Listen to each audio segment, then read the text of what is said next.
have to think of like the day one of Facebook. You're always gonna try out new ideas. You gotta just stick to your plan.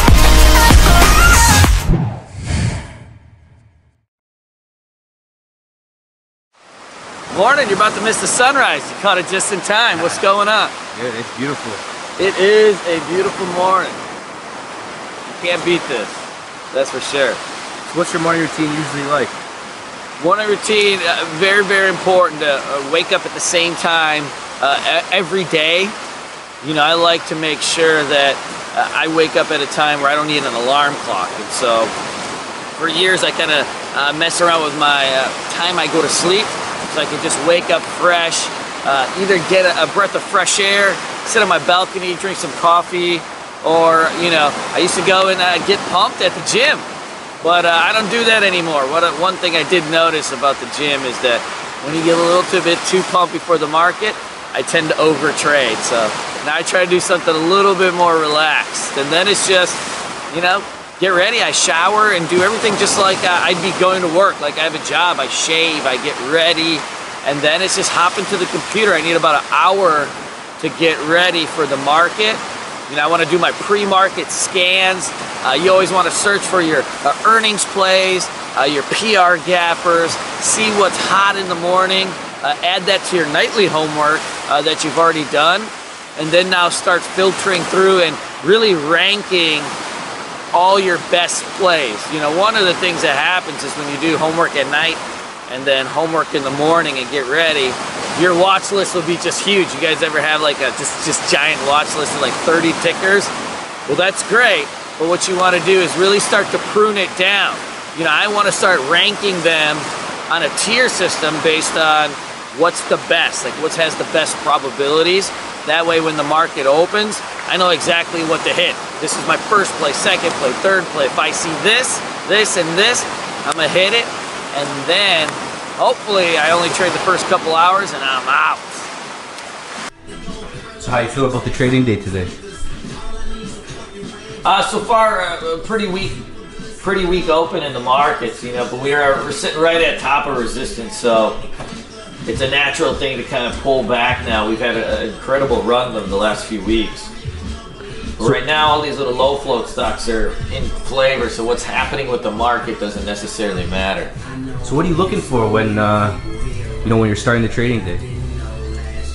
So at the beginning of the day, I'm mostly searching for earnings patterns, any type of pattern where you've got like a hot PR, a hot earnings, some type of fundamental, a press release that can knock a stock out. Then we're just looking for straight chart patterns.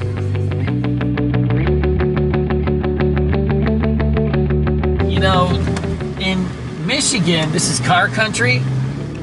You've got to drive a Ford. You know, my whole family worked at Ford. Everybody I knew worked at Ford.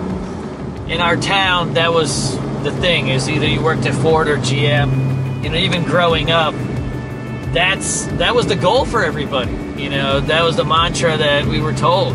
Go to school, get good grades, get a job at Ford Motor Company.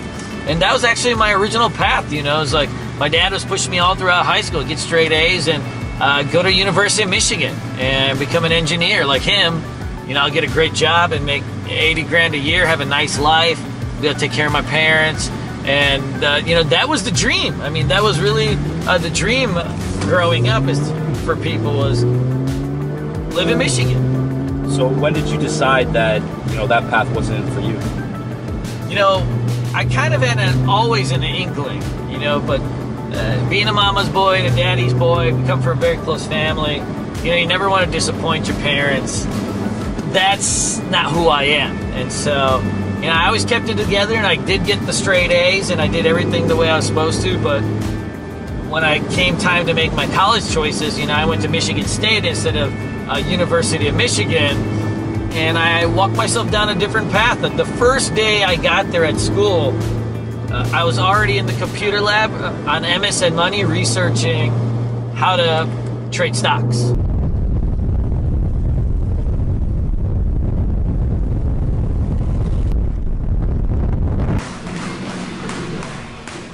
And didn't have any articles on how to trade stocks, but there was no such thing back then. You just had to go on MSN Money and they'd talk about different stocks and you had to kind of figure it out. You know, they had this MSN Stock Scouter rating system on all their stocks.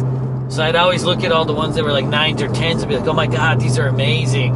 And so I put like $500 in one of them, and of course, it didn't do anything.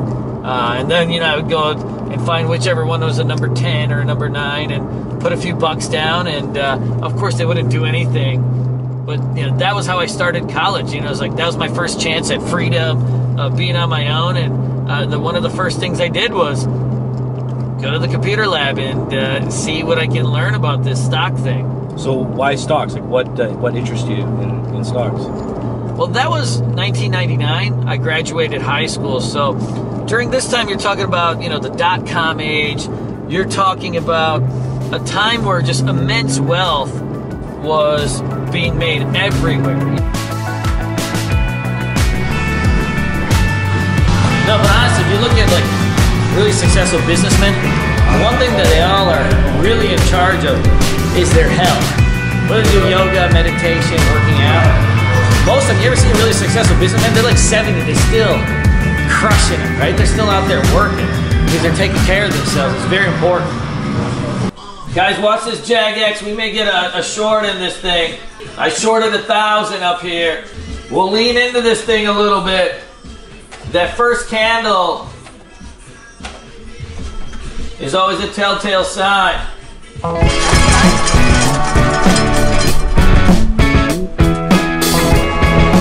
Go.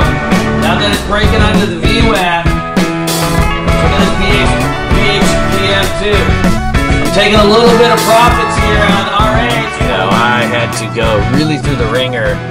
And so I did start with $500. I did make some money because it was the dot-com boom. And I built up my account. And I was thinking, like, man, like, I'll probably be quitting college soon. Like, this is... College is for the jerks. Like, why would I want to put my nose in a bunch of books when I'm making all this money trading stocks? And then March 2000, so this is, you know, the end of my first year, the dot-com bubble burst. And it was horrific for everybody, you know. And me, I don't even have that much money at the time, so, I mean, it's horrific for me. I can't even imagine what everybody else is going through, but the crash was unlike anything you've ever seen. Because you're talking about stocks that were like $500, $600, like Yahoo or Amazon, and, you know, a very short time later, I mean, you're talking about they're $5 and $10. The destruction of wealth was just crazy. And, you know, I got the first-hand experience of writing it all down, and I didn't know anything about trading. I didn't know you could short stocks. You know, right now I short stocks more than I even long stocks. I didn't know you could do any of them.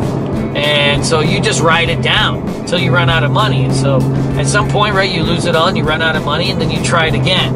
And then you try it again. And so, you know, I tried it a few different times while I was in college with varying degrees of success, but the common denominator was huge degrees of failure. You know, I'd always make really the same mistakes over and over of blowing up my account after a good run, losing all my profits when I'm up on a stock.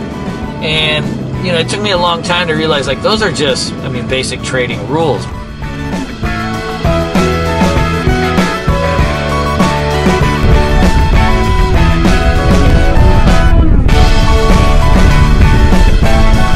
you don't know that when you're, you know, first starting. Is like, you just think like you pick good companies that are being talked about and you're gonna make a bunch of money, but there's that whole other subset of it, is that you can have the best stock in the world, but it doesn't mean you're gonna make money unless you buy it at the right time, sell it at the right time, buy the right amount of shares, and manage your risk aggressively over and over and over. About to start class, baby. 8 p.m. second shift starting. We got our new boot camp class starting. Got a great group of students, and we are going to be talking about pullback trading today, on how to swing trade over a multi-day time frame using pullback techniques. All right, guys, this is Albert Jones, who's in Boot Camp 22. What'd you think about the boot camp that you took?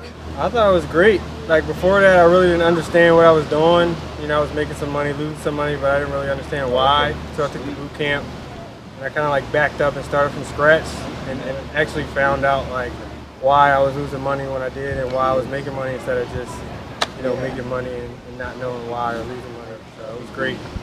My man Vic, what are you trading over here? I got some nugget. Okay, what's your setup? It's holding a 9 EMA. Gold is trending up, and it's holding 9 EMA as well. So I'm hoping for some more upside. Where is your target on this? You bought it at what, 112? Yeah, 112.40 is my average. I'm hoping for a test of the VWAP. All right, nice. This is my man Mark DeVasta. What are you trading over here, buddy? Gold, baby. J-Nug. I got the most out of just understanding how to trade stocks in multiple time frames. Like usually when I first started trading, I only really looked at the intraday chart. What we got, baby? I'm looking at this VXX for a short and a little while. And once I started trading the boots on Wall Street Boot Camp, I started looking at the daily chart and moving back and understand how to line them on multiple time frames. That really helped me out a lot. Stock breaks out. It's now up 4 or 5 days in a row. Gets a little overbought. It's got to come back. So when did you start, you know, when did you start to see like positive results?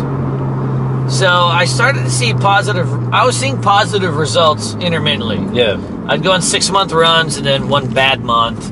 6-month runs, one bad month. But as any trader knows, that one bad month basically will ruin your life. It'll ruin your career. It wipes out all the 6 months. And so I was in a standstill for just many of years. You were still in college at this time? This is after college. Okay. You know, I've got a job, and so now I'm putting more money into it, and I've still just not finding that consistency. And that's when I met Paul, my mentor, Paul Singh. He works for us, works with us at Bulls on Wall Street, and he was my mentor. He does our swing service. And he was the one, originally I talked to him, and I said, hey, this is what's going on. He was writing a blog at the point, and there were no trading gurus at the time. He was just writing a blog, and I was just peppering him with questions. You've got a good knack for the stock part, but you don't have any knack for the trading part. And once he worked with me for even just the first few weeks, I started to see very serious results, because I had all this experience of trying this over and over, but I didn't have any structure to it. You know, I didn't have any foundation that I could lean on. The thing about trading is when you have a proper foundation and a proper structure to your methodology, during times where your trading is off, or during times of drawdown, meaning you're actually losing, when you can reach back into your foundation and say, hey, this is the way I look at everything, that it's very easy to pinpoint your weaknesses and pinpoint what you're doing wrong. And that I didn't have. You know, I didn't have that foundation of knowledge. And that's what he gave me. And I use that stuff to this day. You know, now it's like when something's going wrong, I go right back to the basics, and that's what kind of sets me straight. You know, going back to those basics. But also when you have that structured knowledge, now it's like, okay, I'm doing this, I'm doing this, I'm doing this. Oh man, but I'm not doing this, right? You have it all written out in like a recipe.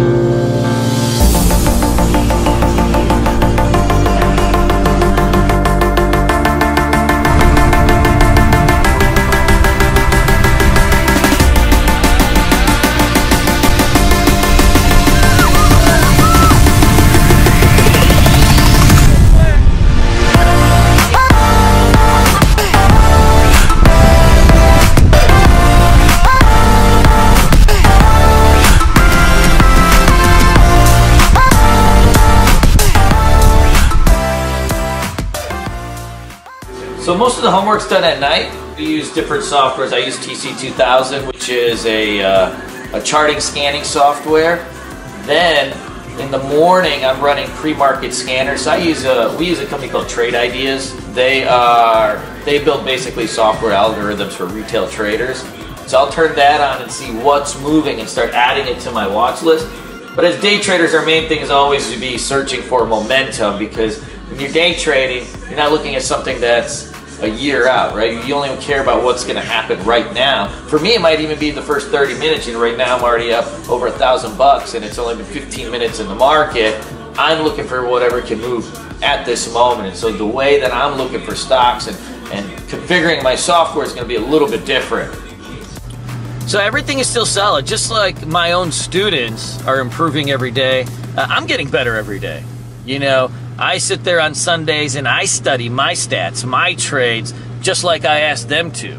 I talk to other traders that are better than me or have different types of knowledge than me, from Nate to John Welsh to all different types of people, so that I can gain more skills and new tricks. And so trading is getting better. And as we grow, of course, we're learning how to operate a business more efficiently. You know, it was the wild, wild west 4 years ago. It's like the money comes in and then we don't know what to do with it all, right? Do we spend it on marketing? How do we account for it all? That, you know, we didn't have any of that skill or even a structure in place. Now we've put all that together, and so we've streamlined everything, and we actually know what we're doing. And so, you know, this is like the first years we could say, wow, like we have an expertise in actually how to not build a business, but run a business, which is two different things. It's awesome. I mean, being from Michigan, my whole life, all I want to do is get out of the snow. And, you know, Destin is a wonderful little town that I found in my travels. And just being able to stay here, and I come out and catch a sunset almost every day, or a sunrise, depending on whether I have class. And no matter what happens, you know, whether you have a good day trading, bad day, good day in business, bad day. You know, today I lost money trading. But, I mean, look at where we are.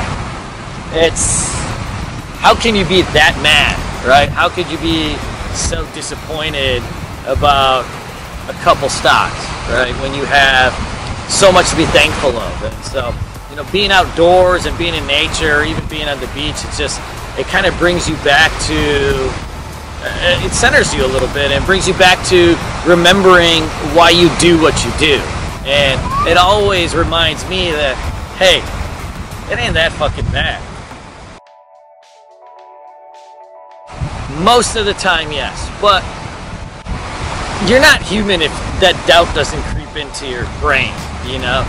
It's easy to say, like, I always knew I was gonna be amazing, or I always knew I was gonna be successful or the best or whatever. And I don't even feel like I'm there yet, you know? I'm still getting better every day, but to say that I always knew, I don't know. I always had in the back of my mind that, yes, I can do it, but there are just those moments where you're just crushed, you know? In the beginning, I blew up so many trading accounts, and it's crushing because when you blow up a trading account and you're a young man, it's not like you have savings, right? Your savings went into your trading account. So when that account is done, you're done for that time being. Now it's up to you to decide if you want to come back and how well you attack it, but there are just those moments where you're like, wow, I have no money anymore, and I want to trade, like this is what I want to do, but you can't do it without money, right? And so you have all those times, like I lost so many different accounts, like when I was a new trader trying to figure this out. I had no mentors, or I had no guidance on even what to do, like when this happens, you know, like what do you do when you blow up a account, or what do you do when you have a big loss? You know, I'm just trying to figure it out, and I think it took me a little bit extra time to learn. I'm a little bit hard-headed, I just am, you know, I'm a slow learner in that aspect of things. I'm just so stubborn sometimes. So that doubt was always there. And then even as a business, right, you know, Bulls on Wall Street, when we started up Bulls on Wall Street, we started off so hot, it was gangbusters, and you know, we had a couple hundred members in our chat room, and then, you know, we made some structural changes to our company, and at one moment I had 10 people left in my chat room. And it's like, whoa, you know, I had this awesome business and now I have no business. So what do? Do you shut it down because the costs are higher than, you know, what you're taking in, or do you rebuild? And, you know, I looked at building Bulls on Wall Street just like my trading career. I rebuild, I restart, I get better, I get more focused, and I come up with a different strategy, and we'll see if it works. You know, sometimes in business and trading, there's a lot of trial and error. You know, there's not like a set formula of, hey, you do this and you do this and now you have a successful business. Sometimes when you're, especially in a very niche business like ours, there's so much trial and error and you don't have like a guidance. Like your nearest competitor is not going to be like, hey, let me take you under my wing and show you how to build a business, right? And even then, like, you don't trade like him, you don't look like him, right? You don't act like him, so you can't do it. I mean, you're different people, and so there's always those setbacks, and yeah, sometimes the doubt did creep in, but I usually try to only let it simmer for a handful of days, you know, before you, at some point, got to say, what's done is done. Well, you know, there's that old adage of, it's not personal, it's business, right? That's what you always hear, but that's not true. You know, when you're doing business, you're dealing with people. So it is personal. It's always personal. I always went about my business as it is personal and it is business, you know, and so treating people like that, you know, making sure like, hey, if I do the right thing, then, you know, something good is gonna happen, you know. One of my mentors once told me, he's like, you know, I'm like, man, I'm like faced with all these hard choices, like, what do I do? And he goes, there are no hard choices if you just always do the right thing. You only have hard choices when you're faced with cutting a corner or doing the right thing. You know, those are choices.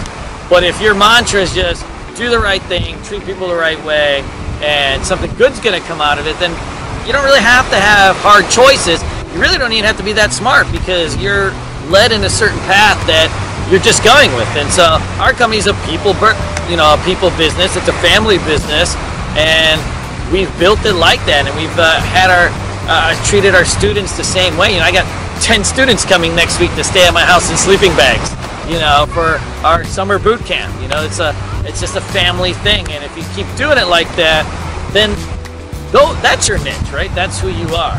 You know, you don't have to think too hard about marketing. I want to make an impact to every single person I meet, and a lot of times it's not even about trading.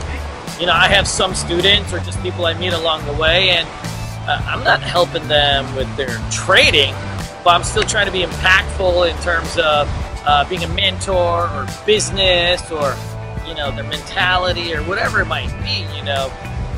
There's so much more than just me showing people stock picks, you know. When I get a student, I'm showing him sometimes how to be a man, right? I mean, you get young kids or, you know, people that don't know a lot of different things, and you're teaching them, sure, about stocks, but you're also teaching them about responsibility, about routines, about structure, about how to plan your day, you know, how to go out and attack your goals. It just happens to be sometimes stocks is just a byproduct of really that bigger picture that we're trying to build with these guys and gals. Yes, I think that there's a basic aptitude that you have to have for trading, meaning you have to have some type of baseline of intelligence, right? You know, and that could be average to above average, whatever it might be. You know, there's that baseline. But in trading, anything above that line, and really in anything, right? It doesn't give you more results. You know, what gives you more results in trading is being able to control yourself, being able to actually get your fingers to do what your brain knows you're supposed to do. You know, that's something that I see with a lot of my students, right? They know exactly what to do, and then when it comes time to do it, they say, I can't.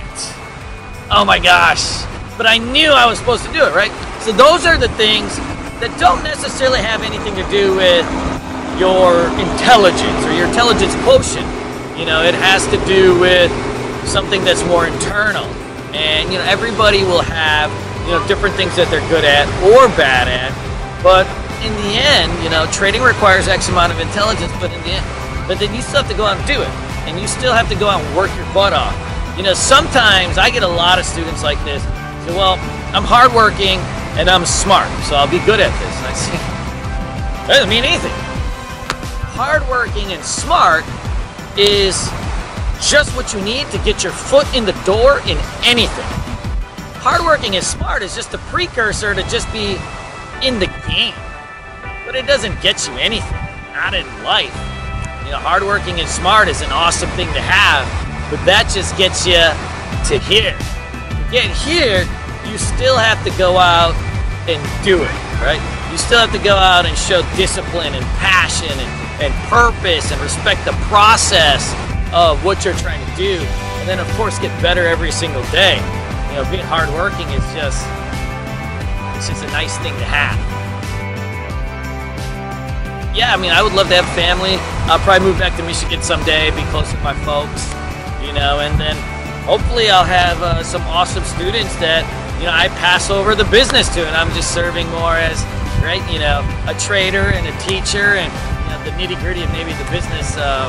I'll be able to have some good students to help me out. You know, I have two. I got Mary Beth and Jordan and Chai, and I've been with them for years, but I'm always looking for more. You know, everybody that works at our company is either going to be one of my students or they can't be with us. So, like, and when I've been hiring people, you know, I've never looked at anybody's resume. You know, I've made so many hires.